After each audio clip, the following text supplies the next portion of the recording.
The opinions expressed in the Brothers-in-Law show are for informational purposes only and are not a substitute for personal professional legal advice. Thanks for tuning in to Brothers-in-Law on Go Country 105. I'm Larry Mandel. And I'm Rob Mandel. And we've been trial attorneys here in Los Angeles for over 40 years.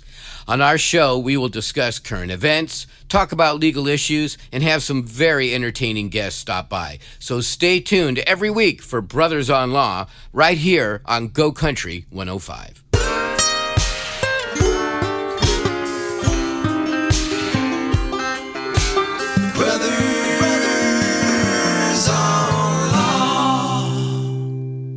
Good morning, everyone. Larry Mandel, Brothers-in-Law. I'm here with my brother, Rob. Hi, Larry. Good morning. Good morning. Good Saturday to you. Yay, Rob. So I want to talk a little bit about our experiences in the courtroom, maybe some first-hand experiences with judges. All right, why not? Tell us if you had any interesting experiences, maybe when you were a young lawyer. I have interesting experiences with judges every day that I'm in the courtroom, and but I do remember some of my very first experiences. Tell us about it. There was a guy in I tell you, my first experience in federal court was an eye-opener, because I had had a few experiences with judges in the state court, and for the most part they were pretty cool. And if they saw that you were a young lawyer especially, they seemed to kind of extend a little bit of hand of courtesy and help. But in the federal court, these are lifetime appointees, and sometimes they just, they're not, they get full of themselves, and, they don't have a lot of mercy. And there was this guy, and he says, when you address the court, stand, right? And so... Robert, when you address the court, stand. Yeah, he just was saying, to both attorneys, you got to stand when you address the court. And so the... opposing counsel gets up, and she's doing this long tirade and explaining the case and whatever, and he looks at me and goes, "You have anything to add?" And I say, "No, Your Honor." And he goes, "Stand when you address the court." And I go, "Oh, I'm sorry." And he goes, "You just did it again." Did you ever stand, or did you stay seated the whole time? I started standing even when I was just going to say yes or no, just one word answers. I felt like, I had to stand. And how intimidating. This guy was, oh my God, he was very militaristic, and, but they have power. They have that kind of power over you. And I can remember the very first they're not going to be elected. They don't have to worry about the voters. Yeah, I guess if they're really terrible, they can throw them out, but it takes quite a bit. And people don't realize, if you run into a good judge, you're okay. Yeah. You run into someone who's a rough customer, you're stuck.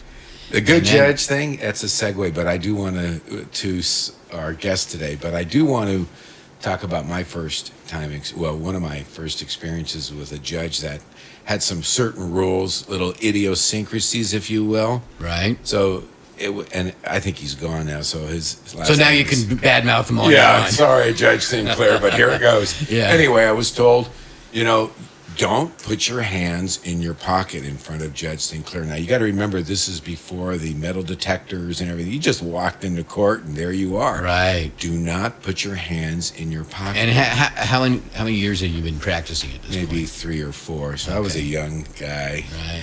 Anyway, and so that's like 60 years ago, in case you... Yeah, 60. Thank you, to our Rob. listeners. Thank you. But you're not too far away, by the way. Anyway, so I go into court, and the first stupid thing I do is, guess what? Put your hands in your pocket. Put your hands in the judge's pocket. I don't know. Well, that's not a buyout, by the way. Anyway, so I stand up, put my hands in the pocket, and the bailiff literally came over and ripped my hands out of my pocket. Wow. And so, yeah. So it's just like when you see someone, they're balancing a bunch of plates or whatever, and you go, "Don't drop them, don't drop them." And of course, they drop them. They drop them. So, but now let's talk a little bit about our guest today, right? All right. Well, we were talking about good judges, fair judges versus judges that are exceeding rough or not that nice of people. That you got to put your hands in their pocket. Yeah. And we're lucky enough to here to have with us one of the best judges that's ever sat on the bench here locally. and he's a great guy. His name is Cesar Sarmiento. Tell us a little bit about Cesar before we bring him on in. Yeah, Cesar was a public defender and also a deputy DA, and he was assigned to the hardcore gang unit. Maybe he'll elaborate a little bit on that. Then he went on the bench, and he was sat on the bench as a criminal justice or judge for probably about 12 to 14 years, and then he switched over to civil, and that's where we had a lot of interaction with him in civil court, and he sat in downtown in Santa Monica, Malibu. So that's a little bio. Great judge. Yeah. Welcome to the show, Judge Sarmiento. Oh, thanks a lot. It's great to be here. Nice to hear nice things being said about you. Yeah. For once, right? Yeah, for once. All we hear is, yeah. Yeah. So what made you be interested in becoming a judge? It's one of those things you don't plan on being a judge. I was a public defender, I was a DA, and then back I was appointed in '88, and I was doing hardcore gang, and that was kind of a real high-profile position in the mid-'80s. Wow. There was a lot of focus on gang crime because people were just discovering how much of a problem it was. So I was in the San Fernando Valley out here working Van Nuys in San Fernando. The cases I did got a lot of notoriety, doing robberies, murders, multiple defendant drive-by shootings, those kinds of things. Oh my gosh. So a lot of notoriety, and at that time it was a real law and order era. The early 90s, right? Mid-'80s. Mid-'80s, Late 80s. yeah. Governor George Ekmajian was appointing a lot of guys from the AG's office, from the DA's office, and I was there and I thought, hey, why not? So I put my name in and I got appointed. I got appointed real early. I was 33. A lot of people were saying, you should probably wait, but it's one of those things when the opportunity comes around, you take it because it may not come around again. It's a political process, basically. If you're in the right spot at the right time, you have to take it, because I thought about waiting, but everybody was telling me no. If you can get an appointment now, take it, because like I said, it may not come around. So I was real lucky I got on. And that's a young judge. Yeah, 33. Yeah, 33. 33 is young. That's amazing. Yeah. But a little bit about the DA experience. So you were prosecuting gang members, hardcore stuff. Yeah, it was really exciting, because at the time, like I say, it was the thing. It was kind of the glamour spot to be in the DA's office. So there were, I think, about 10 or 15 of us, and when they started me downtown, then I went to Compton, which was a really heavy place to be trying gang cases. Straight out of Compton. Yeah, you work closely with the sheriffs. Operation Safe Streets was the sheriff's gang units, and LAPD had Crash at the time. I don't know if they still have it. And then they put me in, like I said, the Valley, and it was a great opportunity for me, because I was the only guy out there covering both courts. So I got to do all the cases, got to really know the police officers, the detectives, the homicide detectives from both sheriffs and LAPD, and you get to work with them. Wow. Something happens, you get a call, you go out to the crime scene, you get really involved. The idea was to get involved with the case as soon as possible, so you could have the most chance for prosecutorial success. So that's what we were able to do. And that was the advantage of being in a unit like that, because your caseload is limited, and you just focus on just the cases that fit the profile of what we're looking for. One specific area, kind of like what we do. We focus on accident-related matters, Rob. That's all we do. What you're talking about raises something of interest to me, because you're talking about gangs being a very prominent thing in the mindset of people back in the mid-'80s and whatnot, and the gang violence. And But it still is. Yeah, now we hear about it again. And I just read in the newspaper last week about these kids that were murdered in Panorama City, and allegedly by a gang that had ties or is part of this. What is it called? MS-13. Yeah. MS-13, which particularly violent, what they call a clique of gangs. Were you dealing with them back then, Judge? Yeah, they were they were around back then. Mostly in the Valley, it was. Yeah, we're dealing with both Hispanic and African American black gangs as well back then. It was like I say, in the early '80s, we're kind of just it was more in the public conscious, more learning about it, and learning the culture, and then you learn the street gangs, and there's a whole culture you kind of get involved with.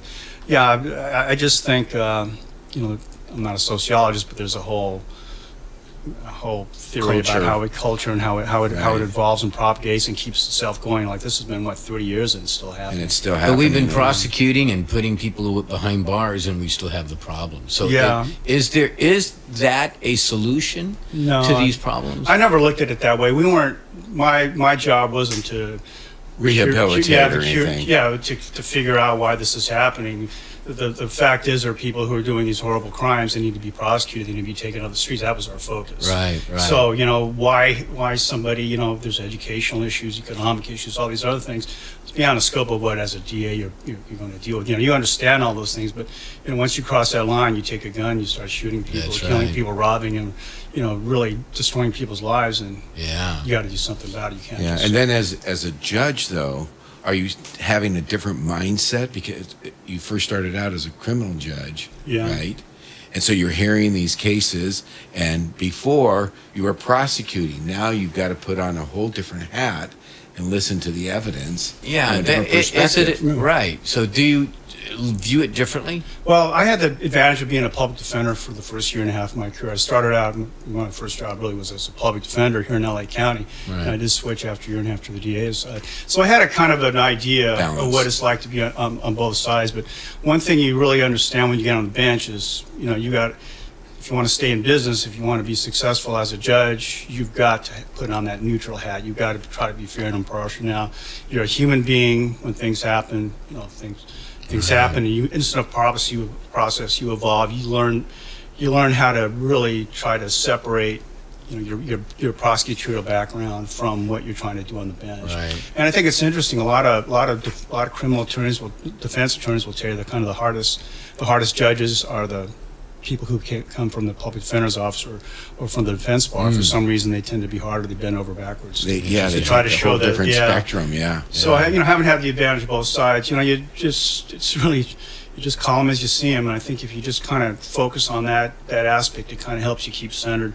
But like I say, things happen, and sometimes maybe you lose a little focus, but you just try to center yourself and just come down and try to be fair. We're Larry and Rob Mandel, the brothers-in-law, here on Go Country 105.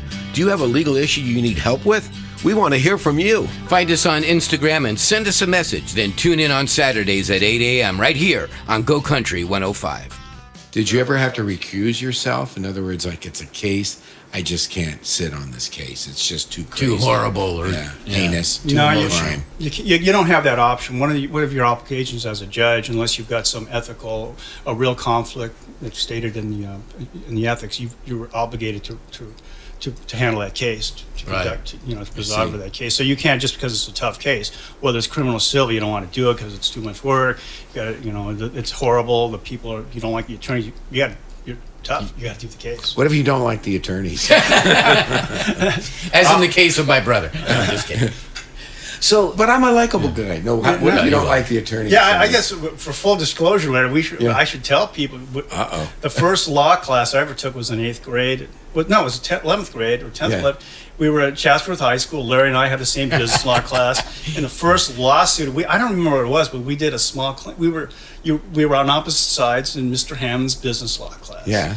And do you remember this? No, I don't. I like this. See, though. my brother so- has zero memory. This was the thing. I only remember the good stuff. Yeah, but well, maybe that's I a should- good thing. It is a good, unless I lost the case. No, What happened? I don't remember who won or lost. I just remember Mr. Hammond said, "You and Larry are going to do this case," and we did. I think we did it in front of the class, and I love I it. think I would. You don't remember that? No, I don't. I thought Oh, my you remembered God. that. I can't No. believe you don't. This was probably 1971 then. Yeah. And then I remember the first time I went to a courthouse was that class also. Mr. Hammond took us to the Van Nuys courtroom. Oh yeah. What a great teacher. Yeah. Yeah. Do you remember him? Do you remember him? Yeah, I do remember him. He's remember the starting class? to say he remembers things. Something, a little bit, just a tiny bit here. See, it was a big deal for me because that was really my first experience with the law. Because we had, it was an actual case that he had us act as lawyers, and then we actually went to a courtroom, Van Nuys Court. I'm true. honored to be, exchanging with Larry, you. I at can't that believe you time. don't Well, remember because that. of Mr. Hammond or Hammond? Ham. Mr. Hammond. Mr. Hammond, Hammond. Yeah, Mr. Hammond. We have, two successful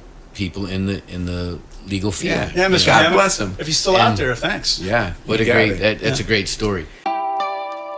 Have you suffered or been injured by someone else's negligence? When you need a legal team that will stand up for what is right, won't give up the fight and obtain justice, call 818-886-6600. Mandel Trial Lawyers specializes in personal injury cases of all types. Whether it's a car accident, product or premises liability, dog bite, or a catastrophic injury, Mandel Trial Lawyers are there for you when the fight is worth it. Call now for your free consultation. 818-886-6600. Let the scales of justice tip in your favor.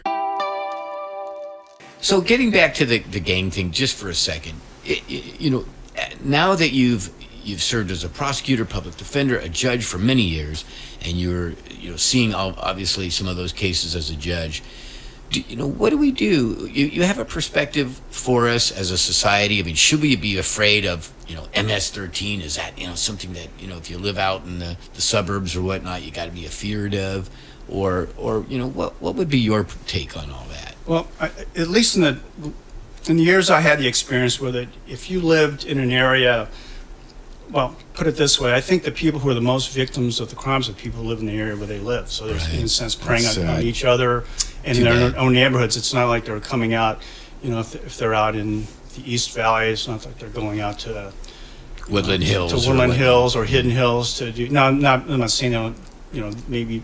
I'm sure you've got occasions where someone will come out there to do a burglary or robbery or something, but that's not, drive-by shootings and random shootings don't take place. It's sad. I mean, I can recall cases, drive-by shootings where, it's all too often you get innocent bystander victims, elderly people, young children, just crazy stuff that happens. Somebody just, reaching out over the hood of his car, firing a gun, and, a block, not a block, 100 feet away, some little girl standing there takes a bullet. That kind of stuff happens. Random shooting like that. It's all too common. So what do you think was the most terrible, heinous, that most crazy terrible case? Thing that you've seen that's really sticks in your mind or haunts you to this is day? as a prosecutor? No, just as I would say as a judge. I think as a prosecutor, a case I had, there were four gang members who picked up a rival gang member, drove him up to the hills, in the east part of the valley, drove him around, tortured him the whole night, killed him, buried his body up there. Wow. And wound up prosecuting, I think, can't remember, 2 or 3. The guy, the kind of the person we thought was the leader, the one who pulled the trigger, I don't think he was never caught as long as I was following the case, but I think we did successfully prosecuted 2 or 3 of them. But that was just a horrible case. Can you imagine just these kids putting they put this kid in the back of their truck. It was a little shell. They tortured him, burned him with cigarettes, told him they were going to kill him. Oh my God. And looking at the pictures when they found the body, it was bad. It was horrible. Stay connected with us on Facebook, Instagram, Twitter, YouTube, and of course, brothersonlaw.com. So I want to switch to something else. So I want to go into when, Judge, you were sitting on the bench in the civil cases, right? Mm-hmm. And specifically, when somebody comes into your court, how are they supposed to address you? How are they supposed to dress? Things like that. I mean, have you seen it where, well, you're supposed to say your honor and wear a suit. No, you're pointing at if you're a lawyer. No, what I want was your story about standing up, because I've had people, every time they address me, they jump up out of their seat, yes, Your Honor, and I'm thinking, why are they doing that? Because they've been to federal court. And that explains, I've been to federal court. That kind of explains it. I could have said, have you been to federal court? What are you doing to me here? Yeah. My whole thing evolved. When I first got on the bench, I had a lot of experience appearing in front of judges who I liked. I wanted to model myself in back, by those judges I liked, the ones I didn't like that I thought were horrible. I wanted to make sure I didn't do those things. So you get on, you have all these ideals about what you want to do. You try and change everything. Yeah. You got to be yourself, number one. And I think I just finally figured out, what people want most is they want a decision from you. They don't want you to hem and haw. They want you to run your courtroom. They want you to be in charge. Right. They want you to be fair. They want you to treat them respectfully. Right. They don't want you to be an a-hole to them. Right. Yeah. Even if you're ruling against them. Yeah. I mean, have a legal reason for it. People understand that. Yeah. But if somebody comes to court, let's say a guy with a sleeveless shirt. Are you talking about without a lawyer? You mean an improper? Like in small claims or whatever, or they come into improper, like you said, like family law case or something like that. Have you had that happen? Yeah, it happens all the time. People, especially in the old days, we used to have municipal court, right? Muni and Superior Court. And I started out in Muni Court, and you do small claims, you do traffic, whatever. And these guys come to court, tank tops, flip-flop. I don't really care. I wasn't one of those guys. Even if an attorney will show up sometimes, I forgot my coat. Okay, that's fine. I forgot my suit. Yeah, I forgot. Yeah, so I didn't. I tried not to get hung up on those types of things. Right. It's just mainly, just act like professional, regardless of what you're wearing, and we'll be fine. What impressed you the most when you were hearing either a person testifying or the attorney there? I mean, preparation, I presume, is so important. Preparation is everything. You can see it. You can see a person who's not prepared, and it just becomes so obvious. And you can tell by the paperwork too. You can tell when you get the paper, especially in civil. You can look at it. You can tell whether it's just boilerplate stuff, and then the second to last paragraph, it's what the case is about. Then okay. Sometimes that's all you don't need more than that. But when you get that, you can see. And when you get some real good, papers, and okay, this guy's going to be pretty good. This guy or woman's going to be pretty good.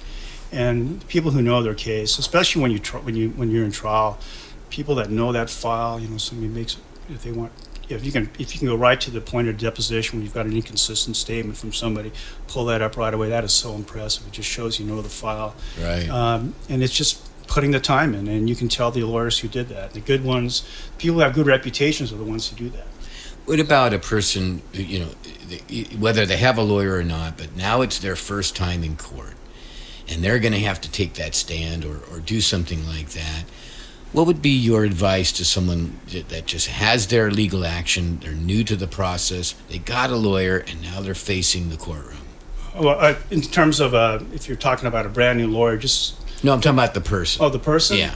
Just be respectful of the court, just answer the questions that are being asked, and that's all you can do. What more can you do? I mean, Don't try to bluff your way or try to, pretend like you're something you're not, or try to, bully people. Just if somebody's rambling on and on, like my brother does sometimes, will you cut them off and just say, no more?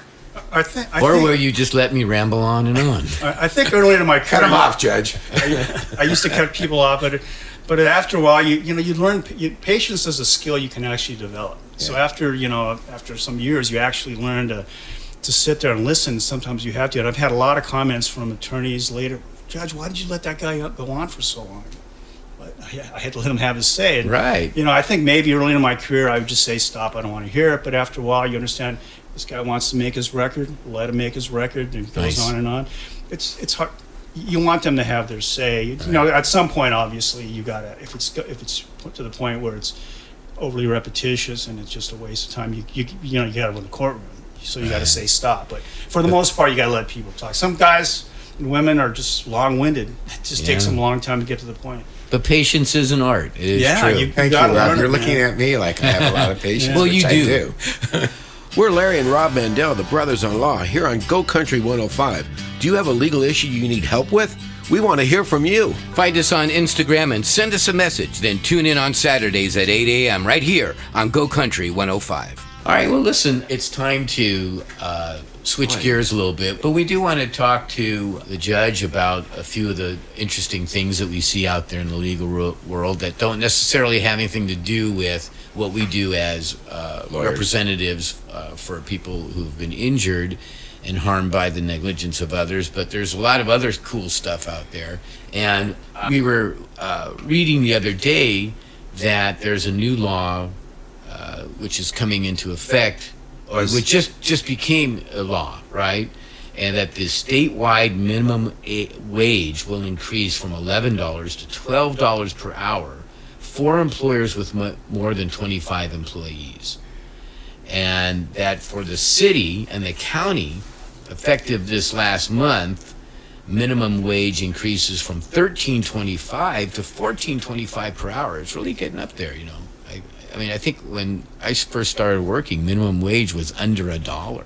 Yeah, I was. I started out at box boy. Yeah. At $1.75 or $1.50 an hour. Okay. I was going to say, I remember working at a pet store at the Northridge Mall for $1.65. Yeah. Nice. That was brutal. And you're going, yeah. I thought that was pretty good. $15 a day. Yeah. Yeah, So now the rates may differ for small employers. Isn't that interesting? So what do you guys Less? think about that? Is What do it you- less for small employers? I mean, how tall do you Yeah, have yeah, to yeah. How tall do you have to I guess they're going to be real cheap for me then. So, I was going to say, we obviously we grew up together, and the thing I remember most about your younger brother is that he was the only kid in school that was shorter than me. But then he got taller later, so whatever. Yeah. But anyway, so what do you guys think about that? Is it a good thing that we're raising these minimum wages? Judge, what do you think? That's a whole political, economic issue thing. You watch the presidential debates. That's part of it.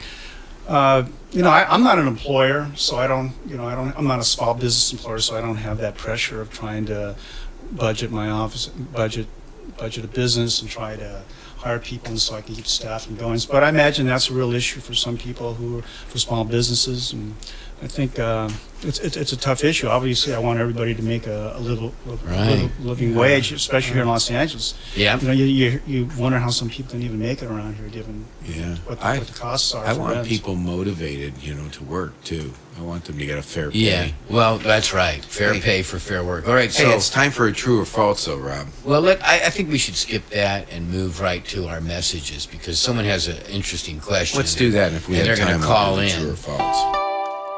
Let's check the Mandel message box. Hi, Rob and Larry. This is Casey from Woodland Hills. I was driving my best friend's car and someone hit me. I have insurance and it wasn't my fault, but will my insurance cover the damage on her vehicle?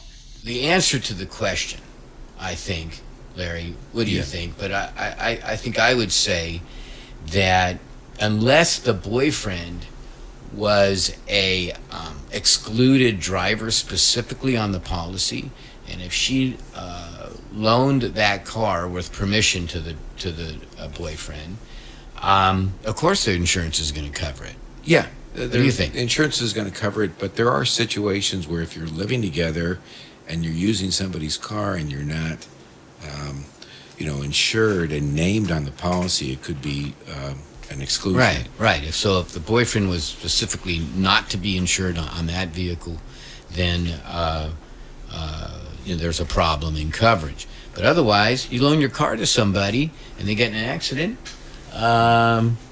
It could be your best friend's car too. Well, that's what she said. Yeah, her best friend. Maybe not the boyfriend. I'm her sorry. best friend's car. I misunderstood. Yeah. So, yeah. So she's her a permissive user. Right. It would probably be that Right. she's okay, covered under both policies. The registered owner, which is her best friend, and her policy as a driver. So well, both of them maybe will the come into play. maybe the best friend doesn't have insurance. She didn't say that part. Yeah. So, but assuming that the best friend does not have insurance, her coverage still applies. Exactly. Now, there may be a limit because the permissive user statute limits that coverage to the minimal policy limits. So that could be an issue there. So if it was a big accident and damages exceeded $15,000 per person in terms of personal injury or whatnot, that could be an issue. Her policy, if she has a higher policy, may still apply. Permissive user statute. So okay. So all right, now tell us about this true or false because I want the judge to weigh in on this. This is true or false, Judge. It is illegal to spit on the sidewalk in public in Massachusetts, New York City, and Dodge City, Kansas. What do you think? Nobody likes spitting, so I'm gonna guess true. And it is true, according to our producer, Cameron. That's right. And the rules were meant to stop the spread of disease, but you have to admit spitting in front of everyone is just plain gross. Plain disgusting. Not cool. Don't spit. No one wants to. Even if you're chewing tobacco, don't do it. Well, all right. In a spittoon, maybe. Okay, yeah, That's spit it in the spittoon in your saloon. All right, well, it's time to wrap it up, I think, Rob. We're almost there. Go ahead. Okay.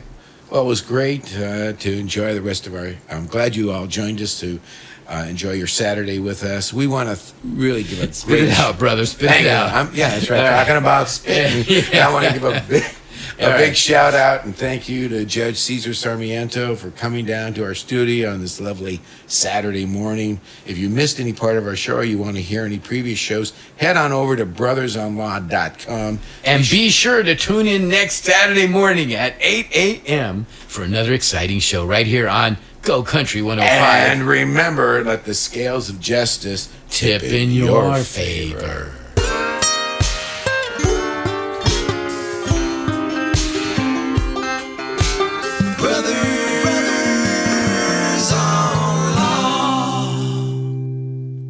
The opinions expressed in the Brothers on Law show are for informational purposes only and are not a substitute for personal professional legal advice.